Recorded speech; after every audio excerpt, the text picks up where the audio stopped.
Hello guys, so I'm back again. Magluto ko og bihon with canton. So una na to waton is ang manok. Ay manok ba ni karni? Ay karni day siya guys. Kay murag pila na mi ka days nga sige og manok basig manglupad na unya mi. So karon na to ang lamas. Prepare na to after sa ay ako sa unahon ang karne, limpyuhan na to kay basig lang sa kay siya bagi palitan na bangis merkado. By the way, sa merkado ko gunday may gapalitan kay murag barato-barato ra siya compare diri sa amo ang barangay-barangay na kay mahal naman gud siya kay syempre magpatong baya sila kay ganegosyo. So mga 2 to 3 times na ako siya gihugasan and then after ana akong gipatulo. And then i-prepare na nako ang lamas like ahos bombay and then ang atsal og dahonan. Atong ipang slice daan before tamag sugod og luto, i-prepare tanan para limpyo ang palibot.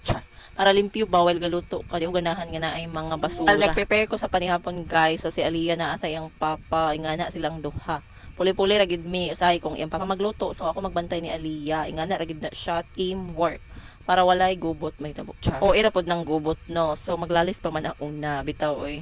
So ako nang gi-prepare ang lamas. So ato sa ibutang sa plato para anam na ko og prepare. Sunod ang cabbage. So kabalo biya mo grabe na kamahal sa gulay.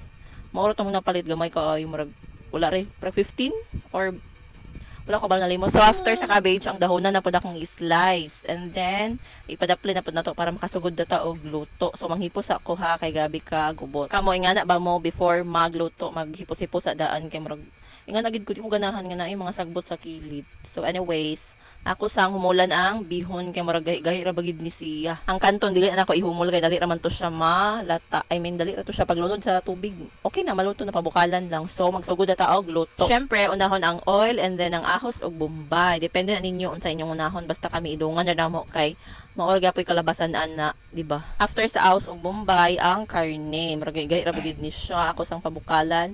Timplahan ako danog paminta nga powder and then asin. Taud-taud pa ni siya nga pabukalan kay murag gahi gid siya. Ato sa haluon daan para ma-mix ang powder ng paminta and then ang asin. After ana butangan ako tubig and then pabukalan na. So fast forward ta kay marag taud-taud gyud magpabukalan ni. Bila ka tubig ang nahurot char. So after ana akong gilunod ang seasoning, atsal and then ang cabbage. So magulatag seconds lang and then ilunod na to ang bihon. Nalimot dahil kong butang sa magic syrup so naulahi siya sa bihon. After ginunod na ko ang kanton para mabukal dayon. So maura to siya. Thank you for watching. Bye!